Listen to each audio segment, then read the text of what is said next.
episode 6. My name is Paul, and I'm here with Kieran. We've today got a very special guest, Irial Glynn.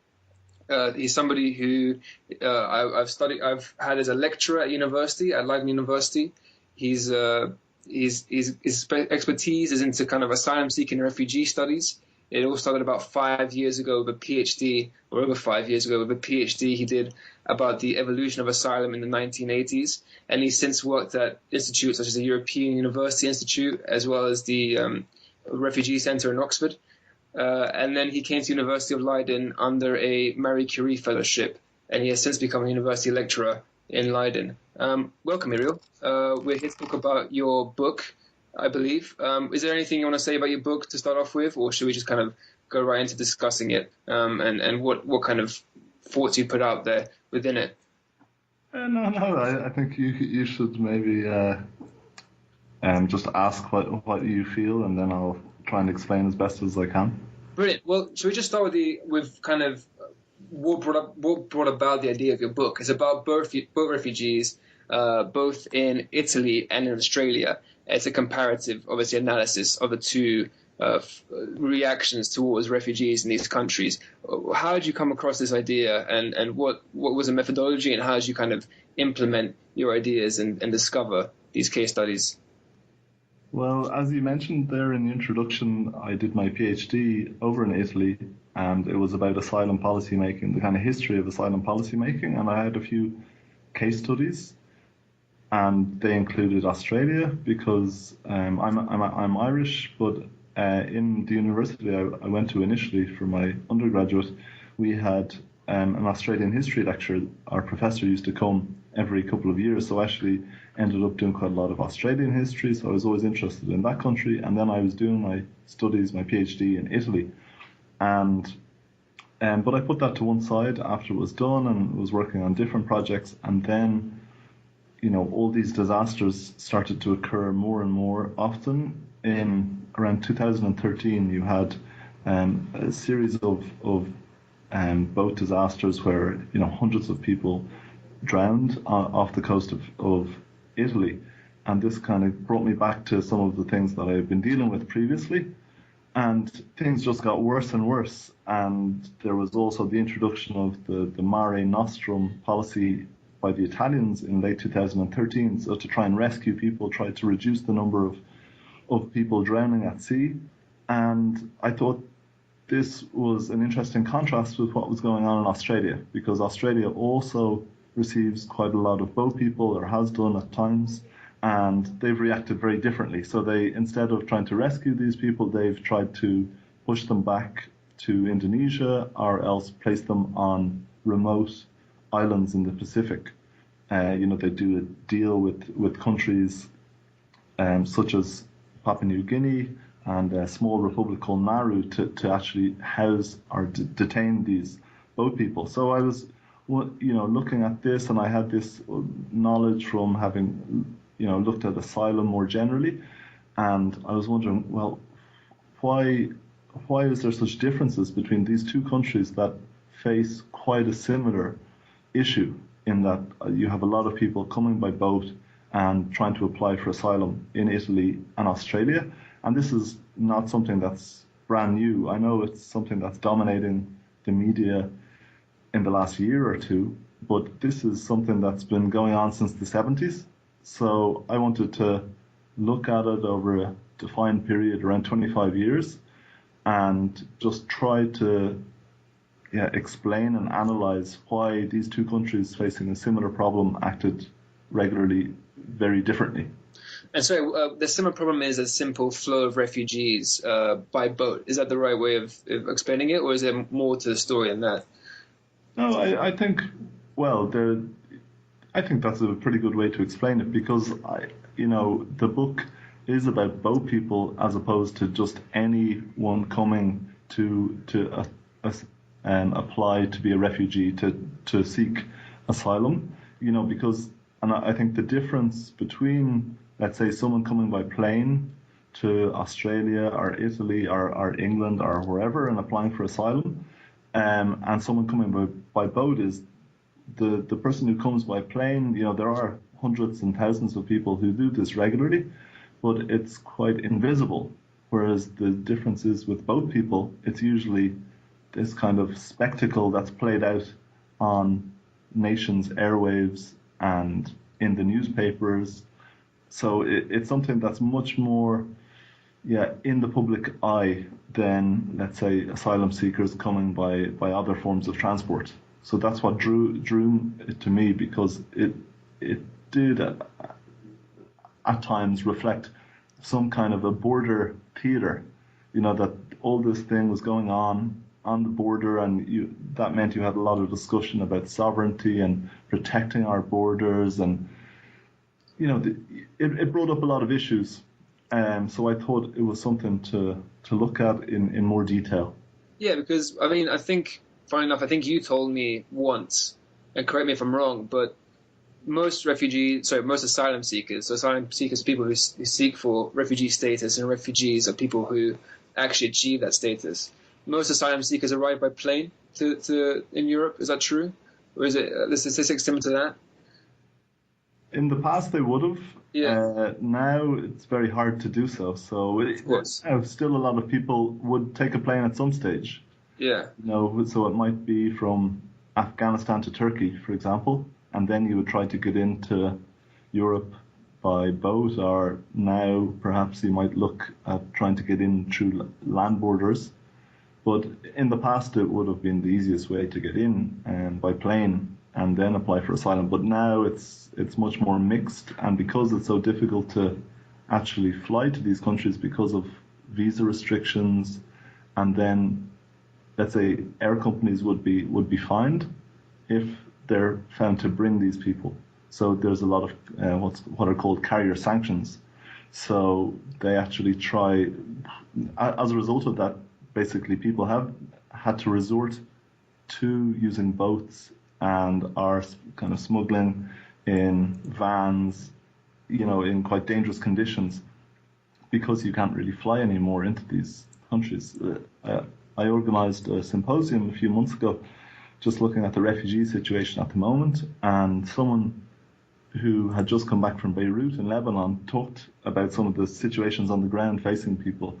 And she mentioned how there was a Syrian family who had relations. I think that they were an elderly couple who had a couple of kids in the Netherlands, and they wanted, these were Syrian refugees who had just crossed the border into Lebanon, and they wanted to come and live with their children in the Netherlands, who would pay their way, but they couldn't get visas to go there. So these people embarked on a much more dangerous voyage by going overland through Turkey, and then paying a smuggler quite a lot of money, much more than you would pay for a plane ticket, to get to Greece. And then they would they tried to make their way north up to the Netherlands. So it's while initially a lot of people would have come by plane in the 80s and early 90s, now people are in the last 20 years, people have increasingly had to resort to different measures to come in.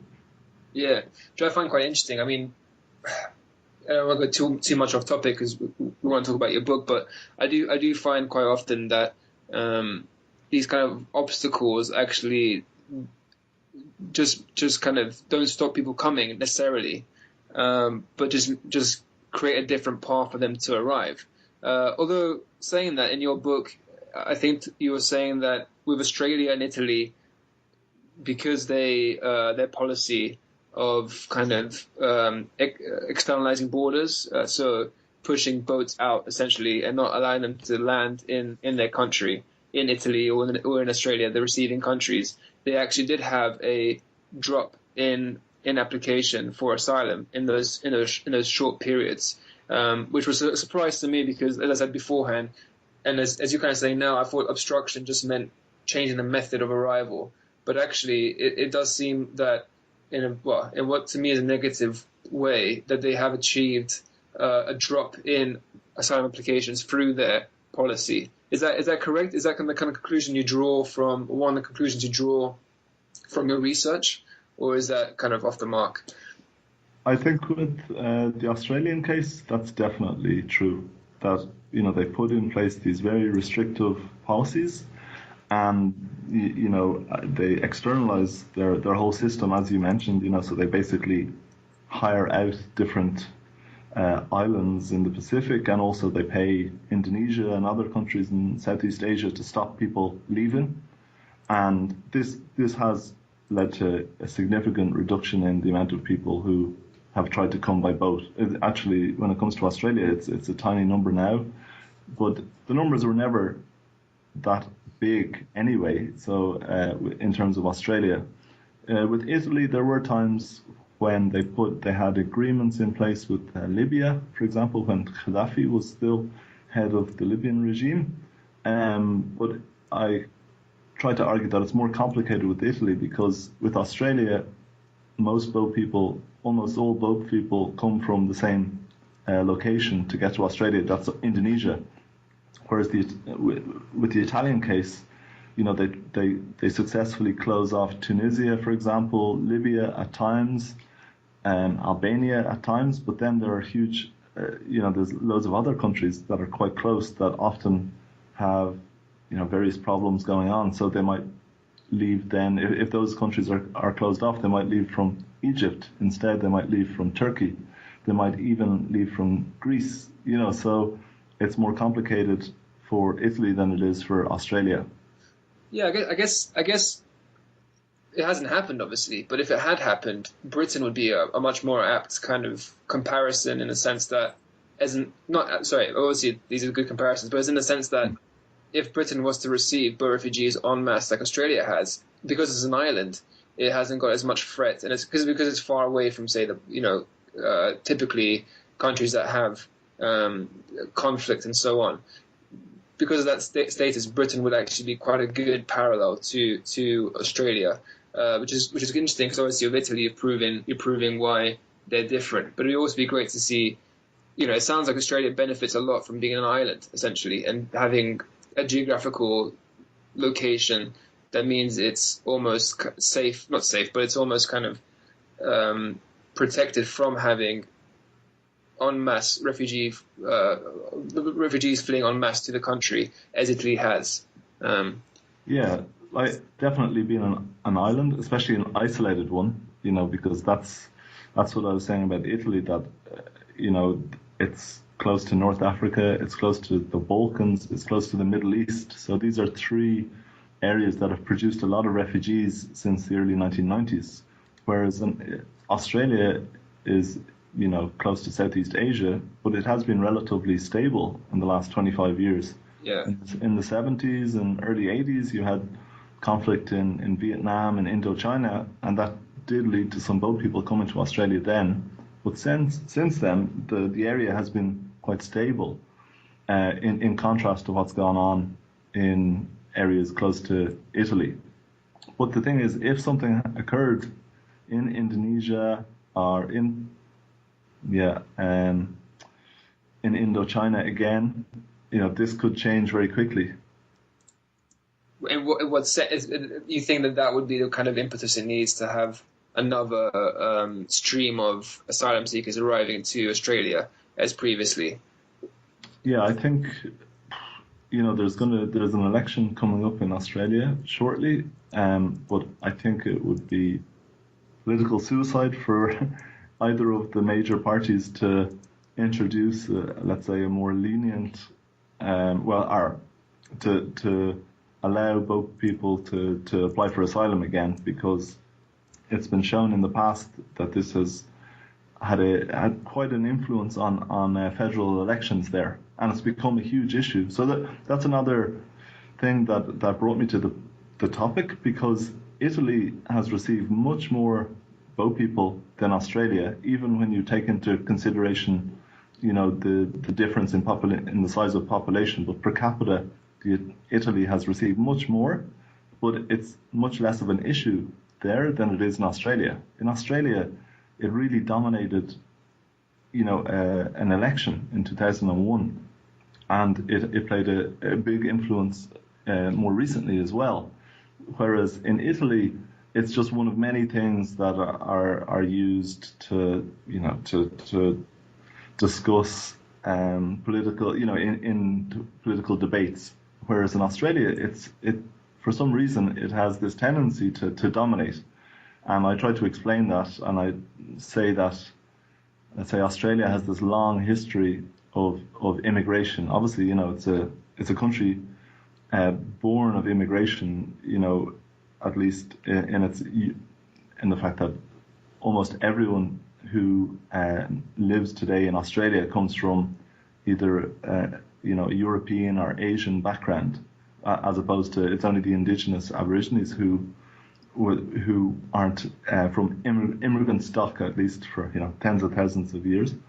But because of that, and because they were this isolated white settler colony for so long, there was always this fear of Asian immigration, especially from China, and later on from Japan when the Second World War occurred and the Japanese, almost invaded Australia. So that there was this historic fear of Asia, and this gradually had to give way because Britain was turning towards the European Union. All these countries like Indonesia were becoming independent, and the same in Indochina. So Australia was doing more business and trade with these areas, and it just wasn't kosher to have these racist kind of immigration policies anymore. So they had to bring in a more they adopted multiculturalism in the early 1970s, but they also adopted to probably try to ease this transition from quite a white British Irish based society to a more multicultural one, a very controlled immigration regime and system, which is based on points system, which I'm sure you know about, or most people listening will know about the points scheme, and maybe there's working year-long work visas available for young people from a lot of European countries, but it's all based on if you're to move there, you're usually quite a high-skilled migrant who's come and filling a particular employment gap in Australia, whereas in Italy there isn't that same history of immigration, and there's not that same history of immigration control. So it's much more haphazard in comparison to Australia, in that you have, let's say, amongst both people coming to Italy, you have a lot of people who are just looking for jobs, just looking for a better life. Whereas, and you also have people, refugees escaping conflict, persecution. Whereas in Australia, it's almost all the boat people who have attempted to reach Australia in the last 20 years have been refugees from Afghanistan, from Iraq, from Iran, from Sri Lanka. So it's much more organised in Australia than it is in Italy. But would you say therefore that Australia's policy is a bit self-perpetuating? Would you say that it will consistently be restrictionist as a consequence? It will consistently kind of be anti-immigration, because if you're only letting in skilled workers and having a certain view of migration, and therefore becoming more restrictionist, you're not kind of opening up to kind of immigrants that might actually change your view on immigration. Does that make sense? Yeah. Well, I suppose I didn't give the full picture, because Australia also, and this is in contrast to Italy and most other European countries, it actually resettles refugees from around the world. Every year there's a quota of people who are resettled from Sudan, from Indochina, from all these areas associated with conflict in the past or the present. But this is a very orderly system, so they have a very orderly scheme for these people. They have, these people are given quite a lot of resources. A lot of resources are pumped into helping them with their language skills, with various integration policies, whereas that isn't the case in Europe. The only way really you can be a refugee in Europe is by getting to Europe somehow and applying for asylum, whereas the Australians, because of this organizational culture when it comes to immigration, they have all these quotas. So they have quotas for skilled migrants, they have quotas for family reunification migrants, they have quotas for refugees. And then what happens, why these boat people seem to become such a big focus in a major focus in immigration debates in Australia is that they break this this very organized scheme, or they challenge this very organized scheme, and that's what seems to result in this outpouring of hostility in Australia, that they and you have all these terms being used, such as queue jumpers, that they're seen as jumping the queue from these refugees who are resettled from around the world. And you also have, let's say in the 1990s, you have various politicians talking about how they're rorting the system, which is an Australian term for cheating. So I definitely focus in the book on just this cultural aspect, that it's so organized that if people are perceived to challenge this, it's seen as an insult to the system. It's seen as something that has to be stopped as soon as possible.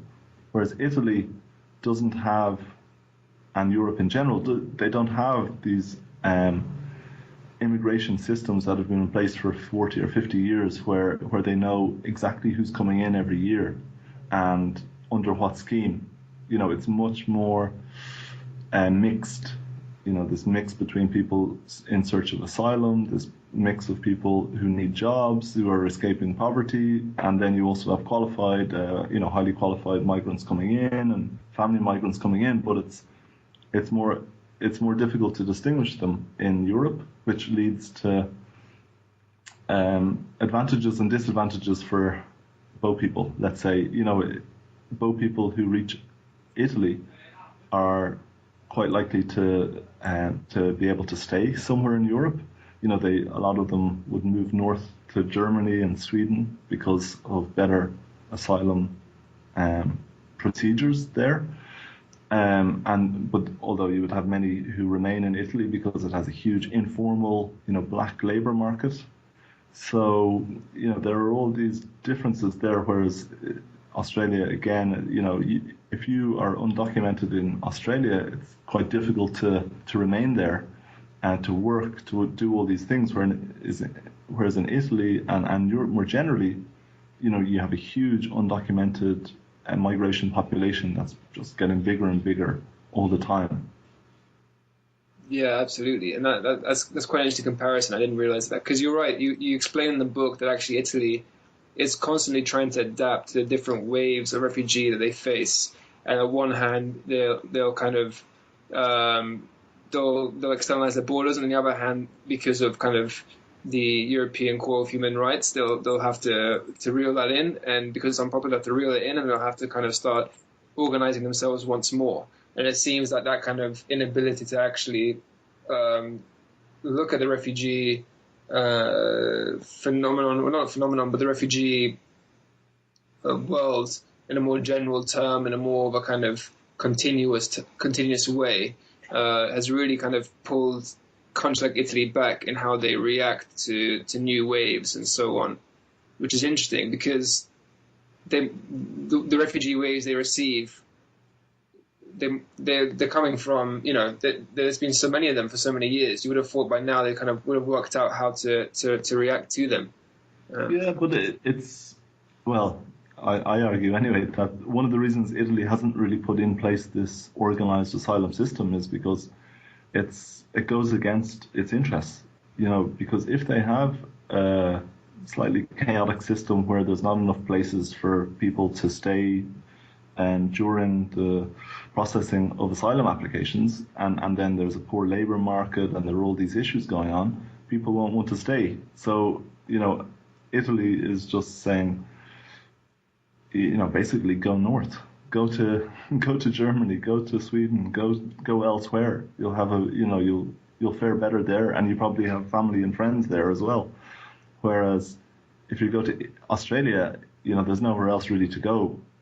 It's this remote island in the very southern tip of the world. Whereas with Italy, you have on the one hand disadvantages of being in the European Union for, let's say, a government that wants to restrict the arrival of boat people, but on the other hand, Italy is part of Schengen, so it doesn't have any internal borders with other European countries.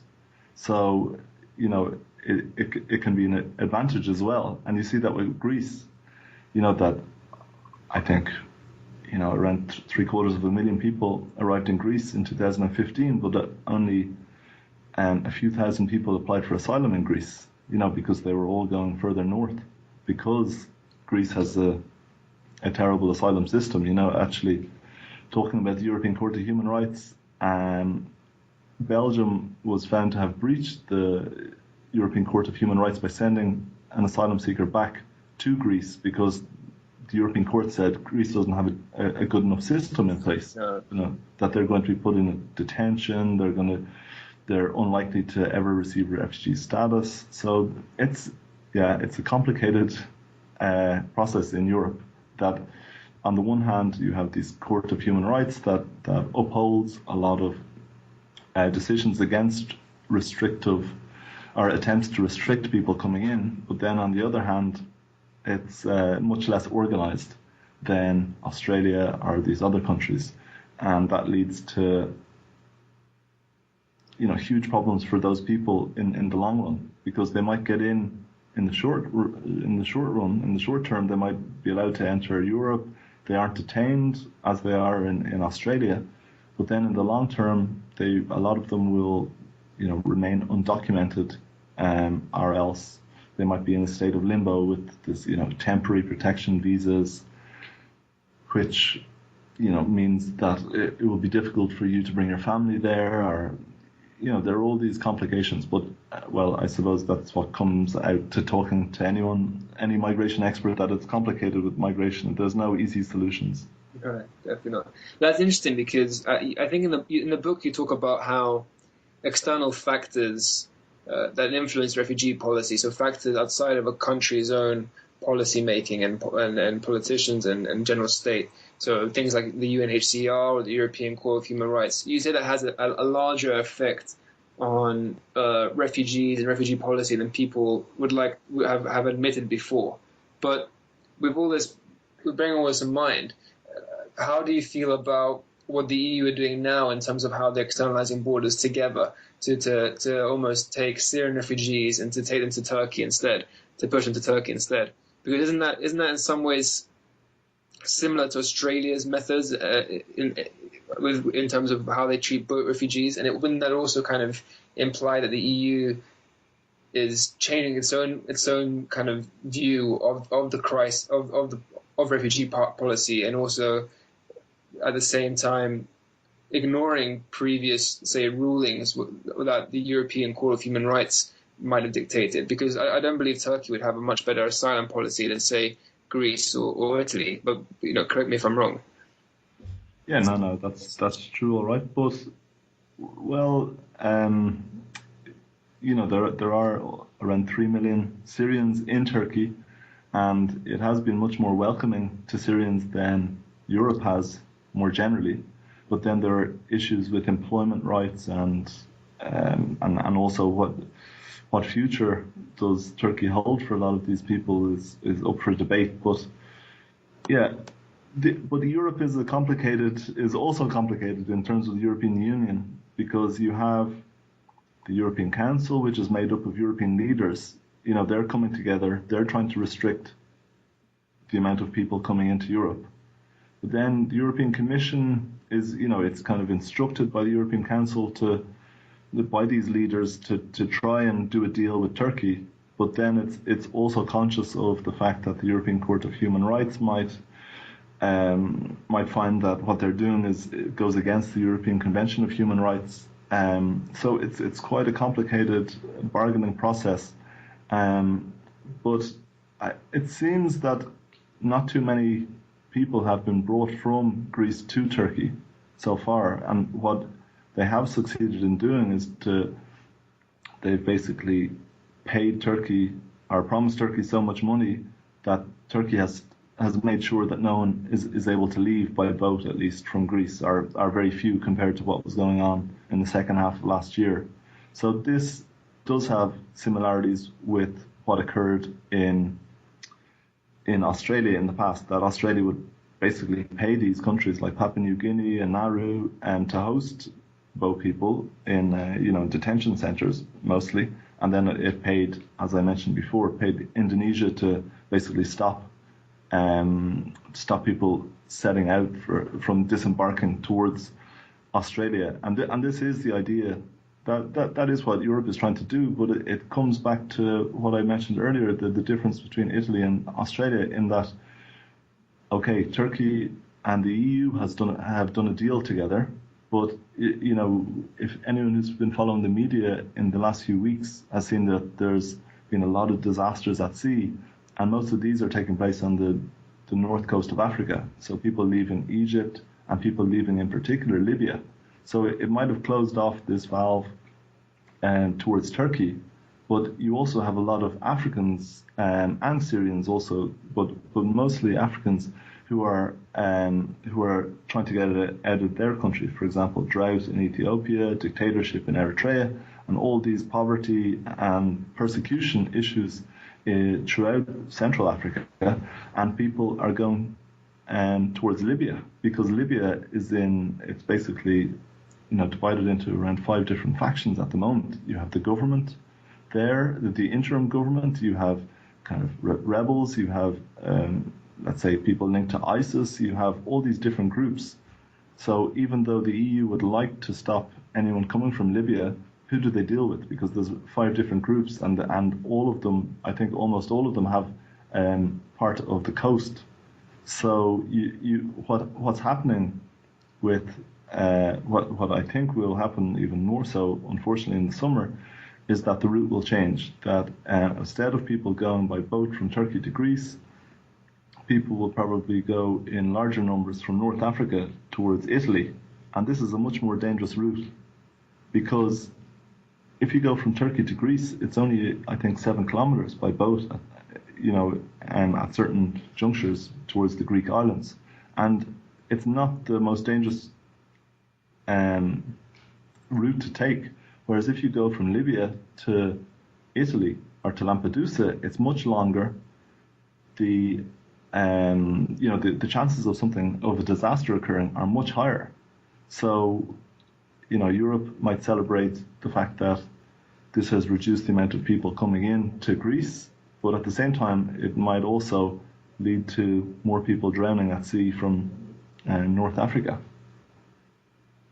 Yeah, just quite difficult, I guess. I mean, it seems like there's no solution to that kind of element neither, which is it's a bit of a it just seems like Europe is kind of constantly trying to react to flows, as opposed to what we were saying earlier in terms of kind of coming together and maybe thinking of a continuous refugee policy that can adapt, which is more organized and structured. But I mean, would that work, in your opinion? Would, say, if the EU, if the EU decided to restructure how they deal with refugees, would that be a possible way of addressing the issue as a collective? Because it sounds like Italy also struggles from the fact that it's by itself. Things like the Dublin Agreement, which is, European Union law, in which countries have to, the first port of call for a refugee is where the refugee is meant to stay. So if a refugee arrives to Italy, that is where they're supposed to be, begin their resettlement process. Do you not think that if there was more of a union in how they dealt with the refugee policy and had more of a kind of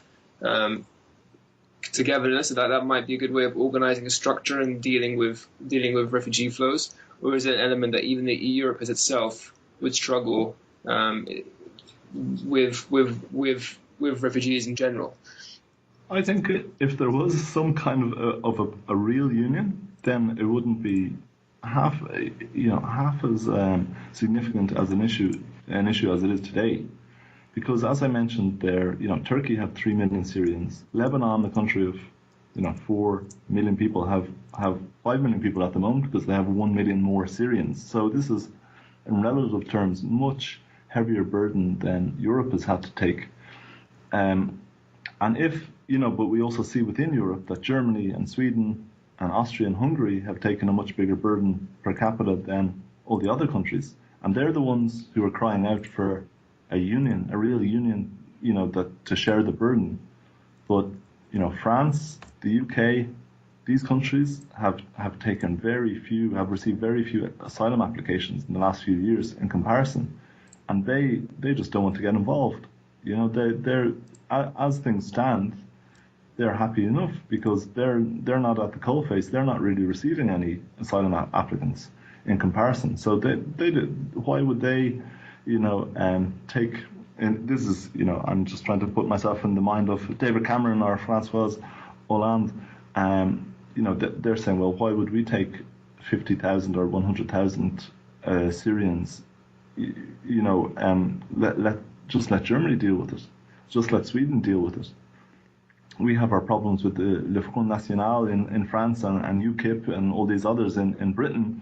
So, we have enough problems with internal EU migration in Britain, as obviously the Brexit debate is, a lot of the focus is related to immigration. So Cameron and others probably would think it would be suicide, political suicide, to say, oh yeah, we'll take 100,000 Syrians a year or something like that. So, but the interesting thing, well, sad as well, is that in the early 1990s, almost the exact same thing was happening with people fleeing the former Yugoslavia.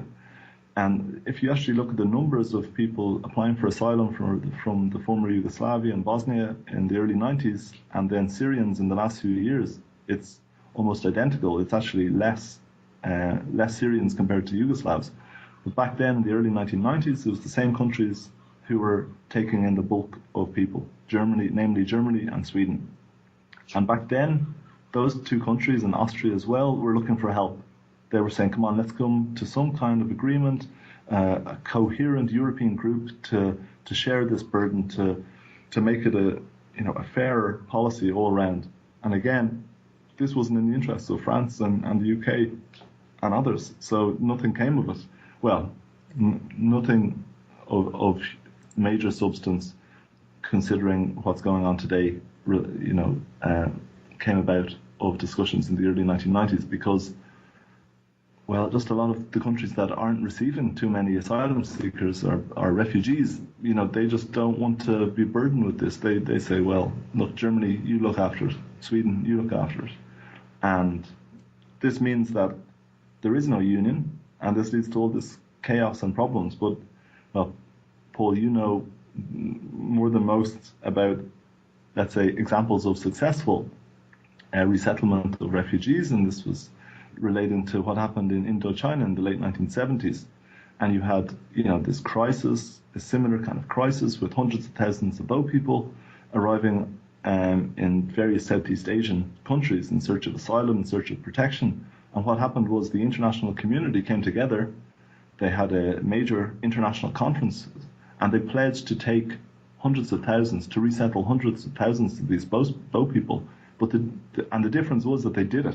Within 18 months, I think 500,000 had been resettled, whereas the EU on several occasions in the last year and a half has pledged to resettle, relocate, I think 160,000 refugees, and by I think March they had resettled or relocated less than 500. So the problem is that they promise all these things, but they don't seem to be able to actually implement it. Whereas in the past successful examples of international coherent deals have actually led to a real solution in the long term.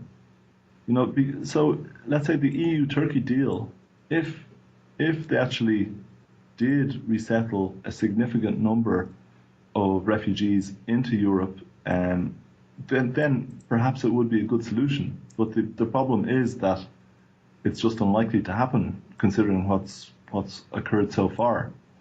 And that's what's the sad thing about it, that there are actually international precedents in the past where it has worked, but the EU doesn't seem to, well, I'm using the term the EU, but European countries don't seem to be willing or able to actually come together to do something that's comparable.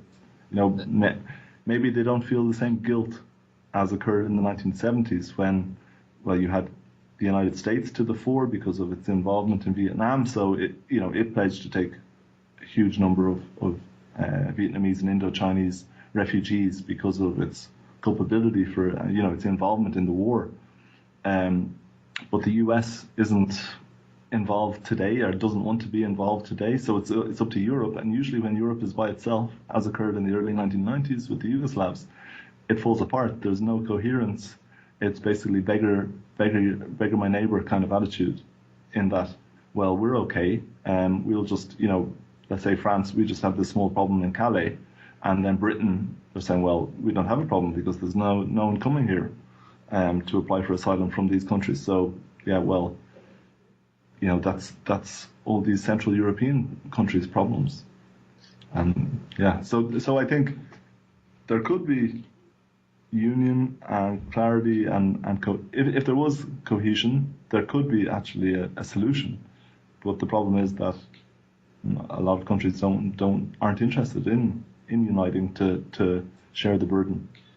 Yeah, absolutely. I think that fragmentation within the EU is such a weak part of it in terms of reacting to the actual refugee crises that we see, and that kind of element of it works both ways. There's an element of selfishness in terms of we want to deal with our own problem, and it kind of stops the union from actually working. But there's also parts of what you just said now that really actually brushing upon what Kieran wants to ask you about, because Kieran hasn't got the migration background that you and I have, but he does have the international relations and more the kind of political background. And it is not necessarily so much part of your book, but it'd be nice to hear what you have to think for Kieran's scope. So I don't know if we're going to hand it over to you now, Kieran, or if you want to say more. Yeah, no, that's great. I've been listening really intently there, so that's why I didn't want to butt in or interrupt. I've never studied migration or sort of refugee studies formally, so I'm learning a lot. So, the last point that you were talking about, Irial, with regards to the fragmentation in the EU, and they can't agree on policies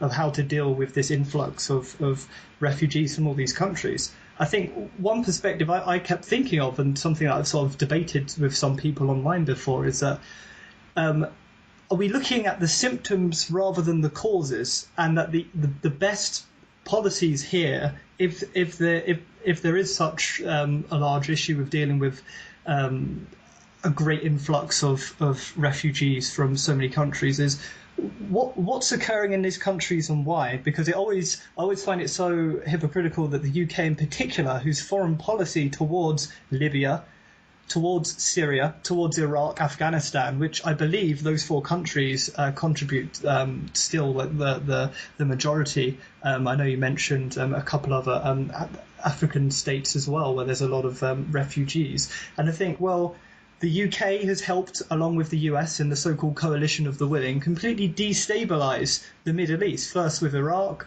but then also the foreign policy towards Syria, which isn't very overt now, but has been very covert since 2012, of helping rebels to overthrow Assad, which is and fueling the civil war, right? And it's turned into this really horrible proxy war between essentially Russia on one side with China, Iran, and to a certain extent Iraq versus and Assad, versus NATO and the so-called the West or the EU. And really, what's the disconnect in the media has always annoyed me. The fact that, well, there's a reason people are fleeing their countries, because they've become completely unstable, and the UK in particular has been a great contributor to that instability, with horrendous foreign policy of invading Iraq, and then with what happened in Libya, which is now in civil war with these factions fighting each other, and it's supremely ironic, I think, that the UK, for example, is willing to send bombers over to contribute and to attack ISIS, for example, and other groups in Syria, which is obviously, I think, when you see some of the bombs and some of them where they're hitting, and you see it in the news too, and obviously it's not just the UK, but it's contributing to the instability, and I can imagine it seems to me it's contributing to people wanting to get the hell out of that area and move to a country which is more stable, where their life isn't threatened. So I think it's all well and good looking at the refugee policies and how we deal with refugees, but focusing on why there's so many people wanting to leave their own homes and go to another country and like a completely different culture sometimes and look for a better life. I think that should be the real focus, I think, in the media at least, because there seems to be this disconnect. And I don't know whether I'm connecting the two dots which aren't there, but in my mind it seems relatively clear that the foreign policy in particular towards Libya and before that towards Iraq of the West, so to speak, has really contributed to this to these issues that we're facing with regards to refugees.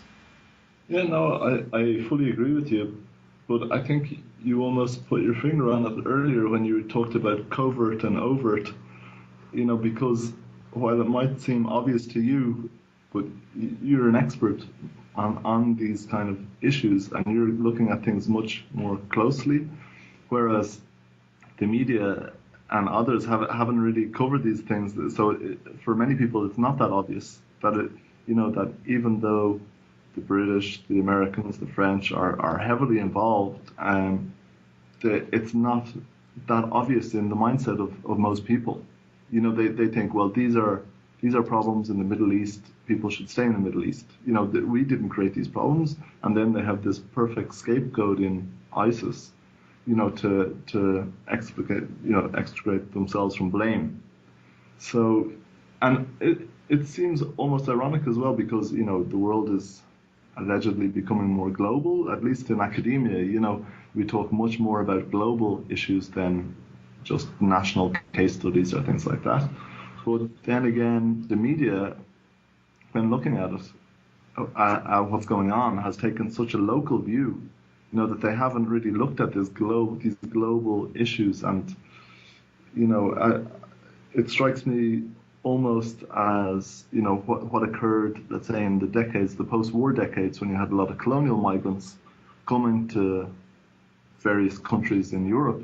And, and sometimes, the point was made, well, they came, we are here because you were there. And you could say something similar about what's going on today in a lot of these countries that you just mentioned, Iraq, Afghanistan. These are the key ones.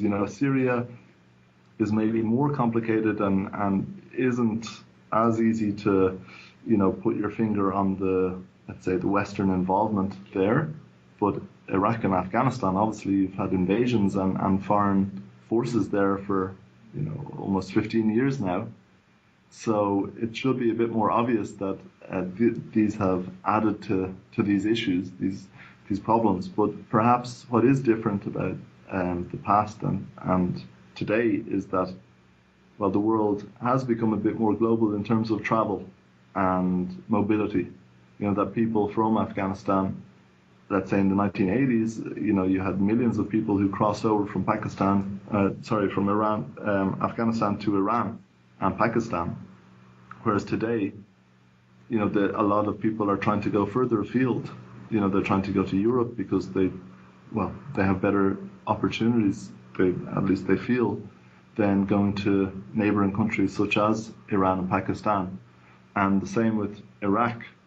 Although, if you actually think about the numbers going, again, it might seem to many Europeans that, they're all coming to Europe. But really, if you look at what's going on the ground, people are mostly internally displaced. So they just move from one area of Iraq to the other, or one area of Afghanistan to the other. It's only really a minority who actually manage to make it to the borders of Europe or to Europe itself. But the way things have been framed, it doesn't appear that way. It seems like, as I mentioned at the start, and this idea comes from various scholars who've been working on this the last few years. They talk about this border spectacle. That honestly, it's becoming like a play almost. In that you have different scenes resulting in different reactions. So, last summer, for example, you had this, terrible image of this small boy, Alan Kurdi, 3-year-old boy whose body is washed up on a Greek island, trying to make the trip from Turkey to Greece, and you have this outpouring of sympathy. But then, you have the attacks in Paris, and then suddenly there's all these links to Syrians and refugees, and then it's like a different act of the same play, in that now it's gone full circle, that instead of this outpouring of sympathy, there's this outpouring of hostility. And then you have things like the problems that occurred in Cologne, in Germany, at the New Year. Again, this adds to all this, and and there's these instant reactions, and they're later corrected.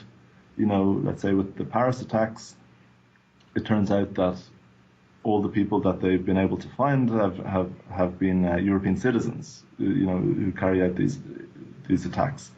And in Cologne, it was mostly the people that have been associated with these attacks have been North Africans. So rather than Syrians, which was what came out initially. So it's these things might be corrected, but the damage is almost done already. So you have these positive images, sometimes negative issues, and it's very chaotic. And the reactions, so different weeks, different reactions.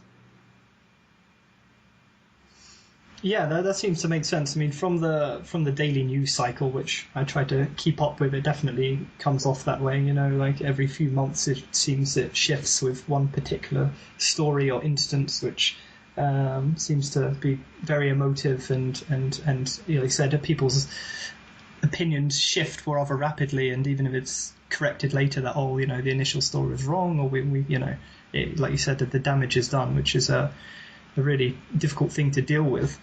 So the next question I had, which I think Paul was hinting at the start, but was the idea that states can use their refugee and immigration policies almost as a tool or a weapon against other states, and that they can sort of strategically plan via their policies, whether they make them really restrictive and really draconian, knowing that they can use it to perhaps either attempt to destabilize or to hinder economically other states. I guess that this is looking at it from a with regards to IR theory, a very realist perspective, or looking at geopolitics where the assumption is all states are competing against one another for survival in an anarchic world, basically.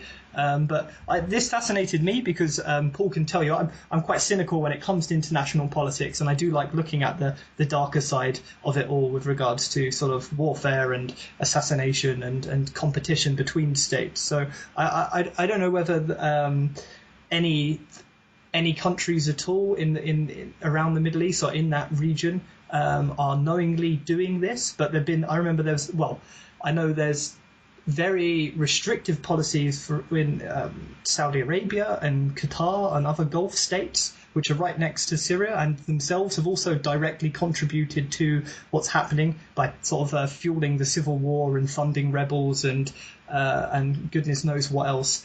But they have, as far as I'm aware, like I said, very restrictive policies on allowing refugees from these countries in. Although, especially a country like Saudi Arabia and Qatar and these other Gulf monarchies, very wealthy, tens, maybe hundreds of billions of reserves, could in theory build quite sophisticated dwellings, quite comfortable ones, to shelter these people who need shelter, right? Are you able to speak to that? Would it be too presumptuous to me to assume that these countries would be, are so restrictive for their own reasons, or is it just sort of very basic? Well, they don't want to pay the costs of it, and.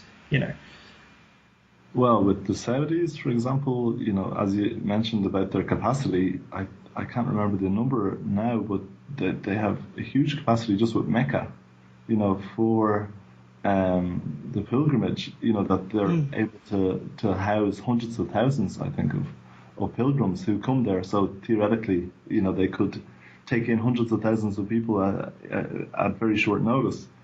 But, well, they have, there are obviously a lot of internal issues in Saudi Arabia at the moment.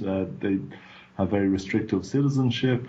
They claim otherwise as well, by the way, that when people are labeling Saudi Arabia as this country that doesn't let any refugees in, it says that they have a huge amount of Syrians who have been allowed to stay, because you have a lot of Syrian workers who are there already, and they've been given some kind of visas to remain, although there's also examples of them trying to force Yemenis out and Sudanese out, even and force them back to what are obviously very dangerous situations.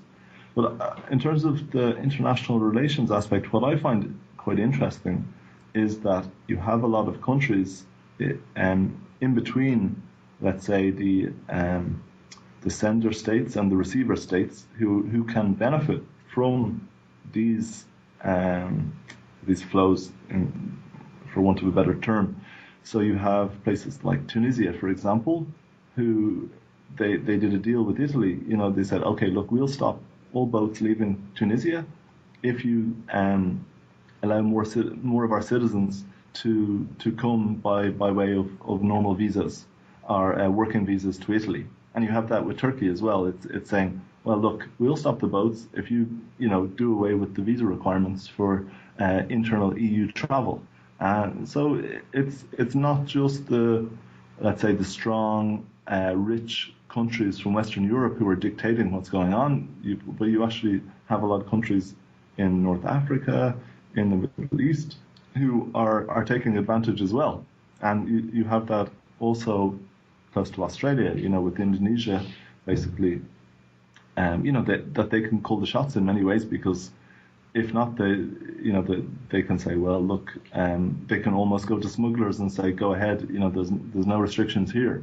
So, and Gaddafi in Libya was a master at this. He would kind of turn it on and turn it off basically whenever he wanted something, because he was saying, well, look, if you're not willing to give me what I want, then, you're going to have to basically receive all these boat people. It's up to you, and you won't be able to bring them back here if you find them on the open seas, or if they came from here. Good luck with that.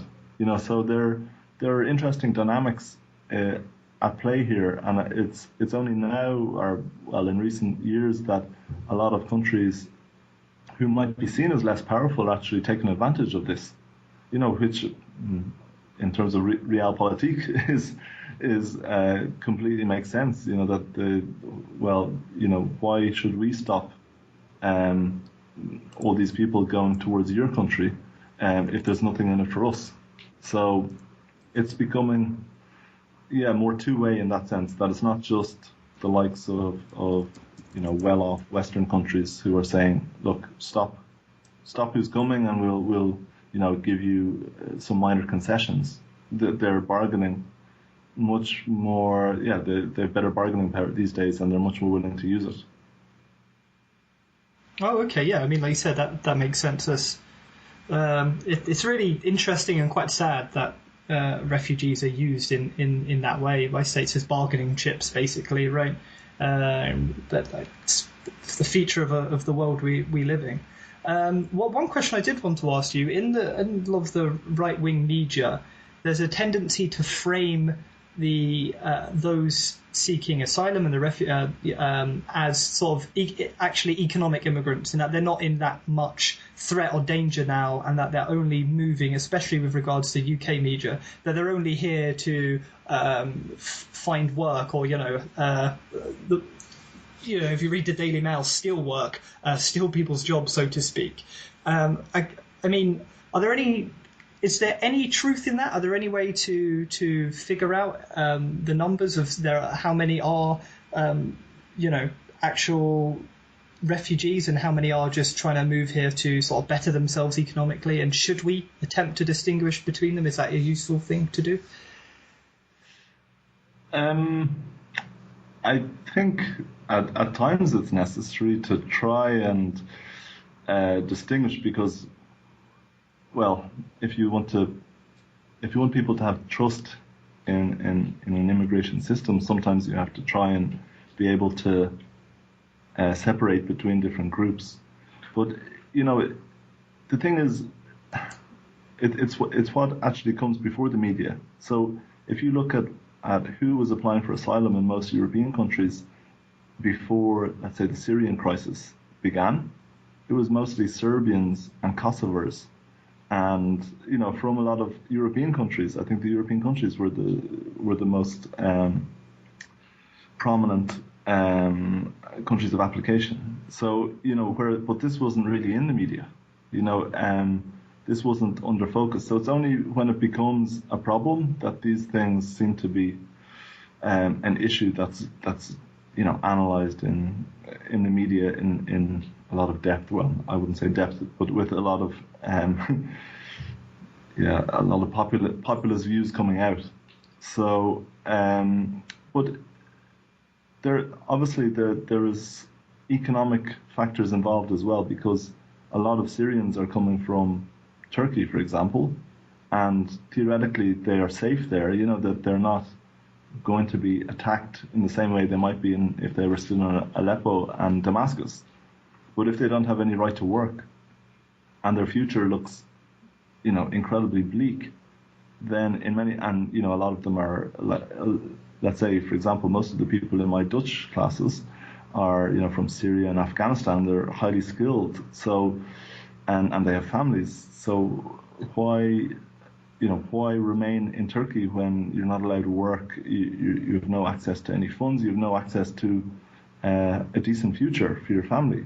So, and because things didn't improve in Turkey and now in Syria, that the conflict didn't come to an end, there wasn't an opportunity to go home. People have obviously thought, well, look, what's the point in staying in this camp in the middle of nowhere in Turkey when we might actually have an opportunity if we make it to Germany or the Netherlands or Sweden? So, but this is part of, let's say, what academics talk about, an asylum migration nexus. So that it's not, you have all these ideal types. So people talk about, this kind of deserving refugee and then undeserving economic refugee. But the reality is it's much more complicated than that.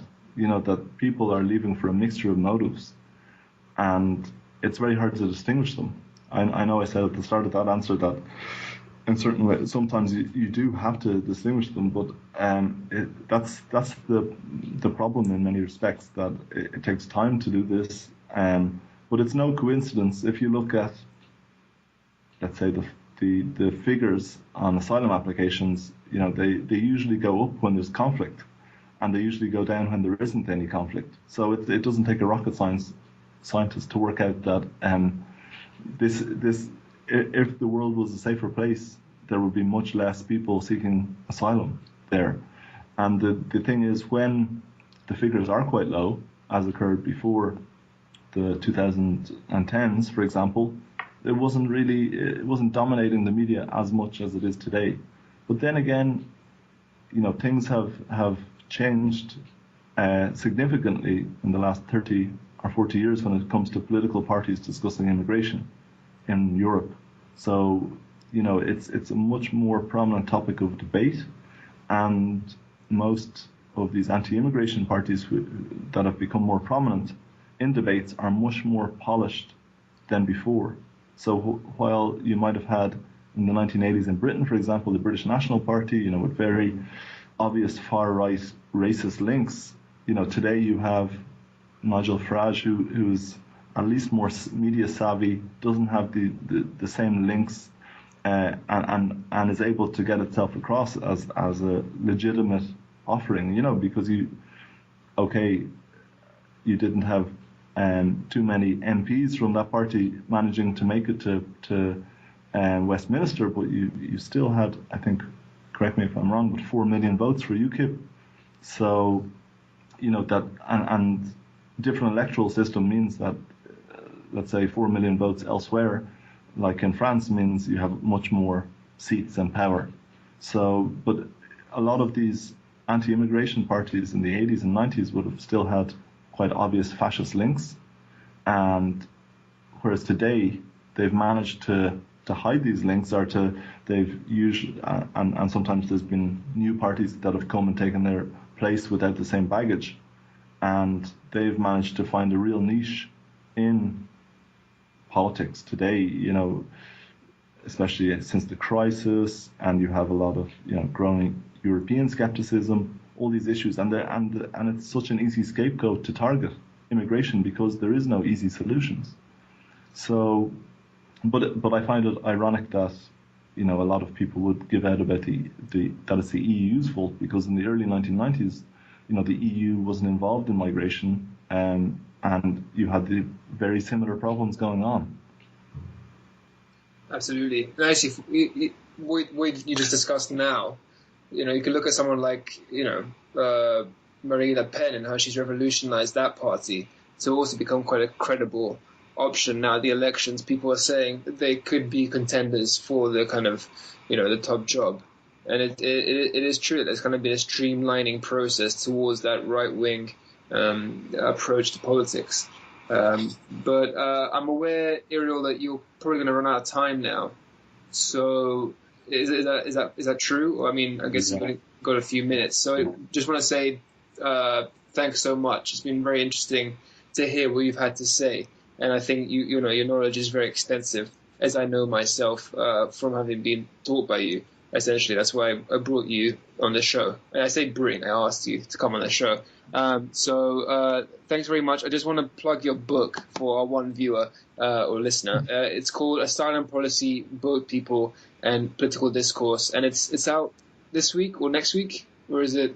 I think it's the next couple of weeks, yeah. A couple of weeks, yeah. So definitely give that a read if you can. And yeah, thanks again, Irial. I hope you had a ton of fun. Kieran and Paul, for bringing me on, and best of luck with your future podcasts. Thank you very much. Thank you very much. Cheers. Okay, take care, guys. Brilliant.